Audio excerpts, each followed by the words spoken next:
ဒီခီးစဉ်လေးကိုအကောင့်ထဲပေါ်စီစဉ်ဆောင်ရွက်ပေးတဲ့ဆရာတော်ကျော်လူမိသားစုကိုအထူးပဲကျေးဇူးတင်ရှိပါတယ်ဗျဒီမိသားစုခီးသွားမှတ်တမ်းလေးကတော့ကျွန်တော်တို့မိသားစုဘိန်းမြို့ကိုလွန်ခဲ့တဲ့10နှစ်ကသွားတဲ့ footage တွေဖြစ်ပါတယ်ဗျ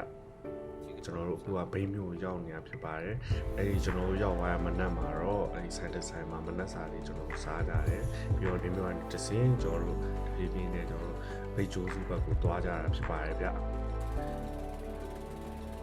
ပင်လယ်ဝါဘက်တွေကိုကျွန်တော်တို့ဦးတီနဲ့ပင်လယ်ပြည်ဆိုကျွန်တော်တို့ရောက်ရှိသွားပါတယ်ဗျဒီဒေသမှာရှိတဲ့လူတွေကအဓိကသူကရေလုပ်ငန်းလုပ်ကြတယ်ပြီးရင်ခြံလုပ်ငန်းတွေလုပ်ကြရတယ်ပေါ့နော်များသောအားဖြင့်ကျုံးပေါ်မှာပဲသူတို့နေကြတယ်နည်းနည်းတော့ခေါင်တဲ့ပုံစံမျိုးဖြစ်တယ်ပေါ့နော်ဒီသွားလာတဲ့အပိုင်းတွေကျတော့ဒီထိုင်းဘက်ခြမ်းမှာနိုင်ငံခြားသားတချို့တွေသွားလာတဲ့ပုံစံမျိုးတွေရောရှိတယ်ဗျဒါပေမဲ့ကျွန်တော်တို့မြန်မာပြည်အနေနဲ့ကျတော့နည်းနည်းနောက်နေတဲ့အပိုင်းတွေရှိကောင်းရှိနေတယ်ဗျဒီကျိုးစုခီးစဉ်ကကြတော့ဘိန်းမျိုးကနေဒီရွာကိုကျွန်တော်သွားတဲ့အခါမှာ4-5နိုင်လောက်ကြာတဲ့အတွက်ကြောင့်မို့ကျွန်တော် Chinese ဆွဲပြီးစားကြရတယ်ပေါ့နော်ပြီးတော့ဒီဒေသလူကခုနပြောသလိုသွားလာရခက်ခဲတဲ့အခါမှာကျတော့သူကပေါင်းပြီးသွားကြအောင်နော်လေကြီးတစ်စီးနဲ့လို့သွားလိုက်မှာပါပဲပြင်းနေပြီးဖျားတဲ့အခါမှာဆက်လီသေးနေတယ်ဆိုလို့ပြီးပေါ့နော်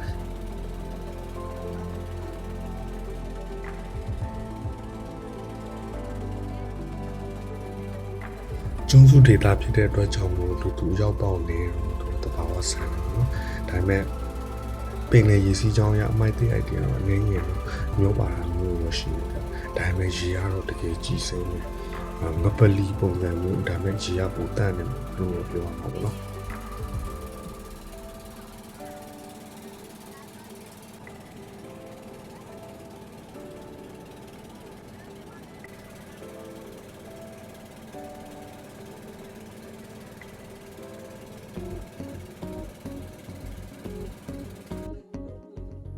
အခုရောက်နေရာဒုံပလဲကိုဂျုံဖြစ်ပါတယ်သူကစလုံးလူမျိုးနေခဲ့တယ်ရောเนาะဒါပေမဲ့နောက်ပိုင်းတော့ကင်းလူမျိုးပါရှိတယ်เนาะအရင်တော့ anthropology trip တွေနဲ့တွားတဲ့ပုံစံမျိုးဆိုတော့အရင်စိတ်ဝင်စားဖို့ကောင်းတယ်စလုံးလူမျိုးရဲ့အငွေ့သက်တော့တဖြည်းဖြည်းပြောင်းကွယ်သွားတယ်ပေါ့နော်ဘာဖြစ်လို့လဲဆိုတော့လူနေမှုစနစ်တွေကလည်းတဖြည်းဖြည်းတိုးတက်လာတဲ့အခါမှာကြောင့်ပေါ့နော်ပြီးရင်ဒါကတော့အသင်းတော်မှာရှိရဲ့အသင်းသားတွေနဲ့ကျွန်တော်တို့ပွဲတော်နေ့လေးဖြစ်တဲ့အတွက်ကြောင့်ပေါ့နေ့လေးဝတ်ပြုခြင်းအစီအစဉ်ကိုကျွန်တော်ပါဝင်ခဲ့တယ်ဗျကျွန်တော်တို့ဖျားရှိခိုးပြီးတော့ဒီတောင်ကျွန်တော်ဖြတ်ပြီးတော့နောက်ရွာတရွာကမ်းခြေကိုကျွန်တော်ပြန်သွားမယ်ပေါ့နော်တောင်ရောကမ်းခြေရောကျွန်တော်ဖြတ်ပြီးနောက်ကမ်းခြေတစ်ခုတက်သွားတာဗျာပြီးအဲ့ရွာကလည်းထမင်းစားခေါ်ဖိတ်တော့တယ်ကျွန်တော်နောက်တစ်ခေါက်ကြားလို့ရှိရင်တော့ကြောက်ဖြစ်ခဲ့ရင်ကျွန်တော် footage ကောင်းကောင်းလေးရအောင်ကျွန်တော် gear အစုံနဲ့ကျွန်တော်သွားဖို့ကျွန်တော်ဆုံးဖြတ်ထားရဗျအခုကတော့တိတ်တော့မလာတဲ့ပုံစံမျိုးဖြစ်ပြင်နေဒါ vibe တစ်ခုပေါ့နော်ပြီးရင်အဲ့ကျွန်တော်သွားတဲ့လမ်းမှာဆိုလို့ရှိရင်အုံးကြီးလေးတောက်လိုက်အဲ့လိုတဘာဝတရားလေးခံစားလိုက်နေပြီးရင်ဆက်လီရပါပြတ်သွားတယ်မိနစ်20လောက်ပင်လေကြီးကမှမျောသွားသေးတယ်အဲ့မှုကပြန်တော့မရအောင်ဆိုလို့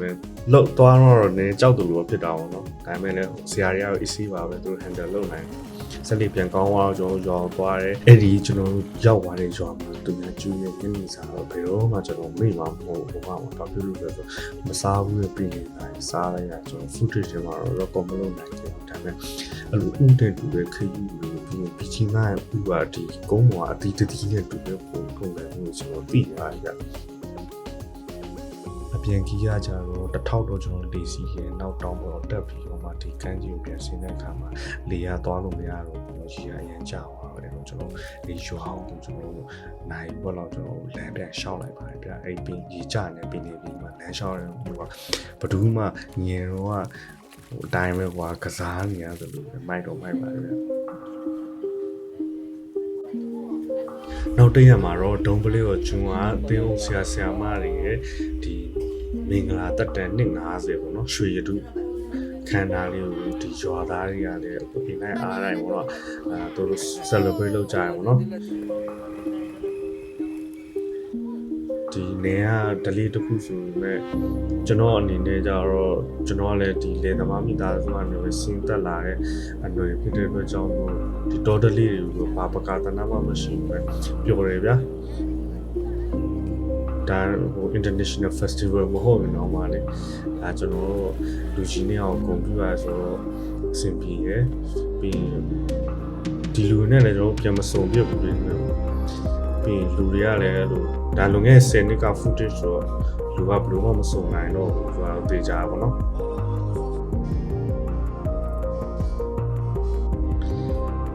ဒီအသိကိုတင်သားရလေအင်းတိုင်းအားတိုင်းပါဝင်ပြီးရဲဒီလေးကတော့ကျွန်တော်တိတ်တော့မတွေ့ဘူးပေါ့ဒါပေမဲ့လည်းသူ idea နဲ့သူပေါ့နော်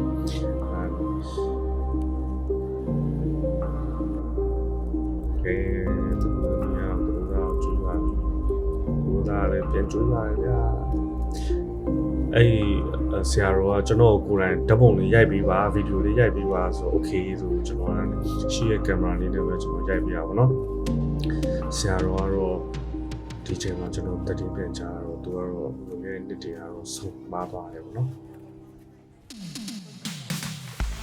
ကျွန်တော်တို့အိမ်မှာဇလရွာတရွာမှာကျတော့လူငယ်တင်တန်းပေါ့နော်လူငယ်တင်တန်းတွေကျွန်တော်လောက်ကြတယ်လူငယ်တင်တန်းပြီးတော့ကျွန်တော်တို့ကျွန်းကိုကျွန်တော်တို့ retreat သွားကြရပေါ့နော်ဒါပျော်ပွဲစားထွက်ကြရပေါ့နော်ဒါ just sparrow ပေါ့အမင်းသားတွေပဲဇက်လိုက်တွေပဲပင်နေသားတွေပဲဒီကျွန်တော်ရောက်သွားတဲ့ကျွန်းမှာကျတော့ဒီသူကတဲတောင်နေမရှိဘူးသူကကြောက်စလစ်သေးသေးလေးညာနေမှာတဖြည်းဖြည်းကြီးသွားပြီးတပတ်လေးမှာအဲ့လိုအတုံးကြီးဖြစ်သွားကျွန်းအရိုင်းလို့ပဲပြောရမှာပေါ့နော်ရောက်တဲ့နေရာမှာကျွန်တော်game activity တွေ run ရတယ်ပြီးတော့အဲ့လိုခန်းသားနေကြတယ်ရေဆောရလို့ဆောနားလို့နားတော့ဒီခုနကျွန်တော်ပြောဒီကြောက်စလစ်တွေကအဲ့လိုသေးသေးလေးကနေတဖြည်းဖြည်းကြီးသွားတာဗျာဒီကြီးသွားပြီးတော့အကောင်တွေလည်းကျွန်တော်မျိုးဒါဘာကောင်မျိုးကျွန်တော်အမှငလိတ်ကြောက်လဲကျွန်တော်တွေ့လိုက်သေးတယ်ငလိတ်ကြောက်ကြီးအဲ့လိုအသေးမျောလာကျွန်တော် father ကြီးကြတော့သူရေပိုင်းသူကူးတက်တော့သူကချောင်းမတန်ပေမဲ့တော့ကျွန်တော် father ရဟိုးကြီးကူးတာကျွန်တော်အမေကကြတော့သူကမှနည်းနည်းတိုင်ပတ်နေသူတော့ဖြစ်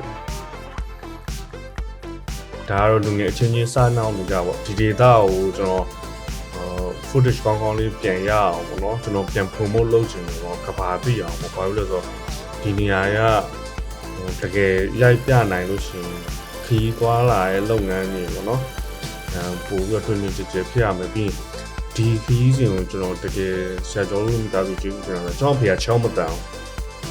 အဲ့တော့သူကဘလူးမှာဒုက္ခမပေးတော့သူကိုရှောက်တယ်ဒါပေမဲ့မရဘူးလေအဲ့လိုရေကြသွားချိန်ကျရင်ရွာထဲကိုပြန်ဝင်လာအဲ့တော့လူတွေကကူထမ်းပေးရတယ်အဲ့လိုလုပ်ရဆိုကျွန်တော်ဒီ data မှာရှိတဲ့လူတွေကိုကျွန်တော်တကယ်ကျေးဇူးတင်လို့ဒီဗီဒီယိုလည်းကျွန်တော် live မှာကျွန်တော်အမတ်တရအနေနဲ့ကျွန်တော် keep ထားခြင်းလို့ပေါ့နော်ဒီ YouTube မှာဘော်ရာတွေကိုကျွန်တော်ပြန်နေညှောင်းဝေပါတယ်ကျေးဇူးတင်ပါတယ်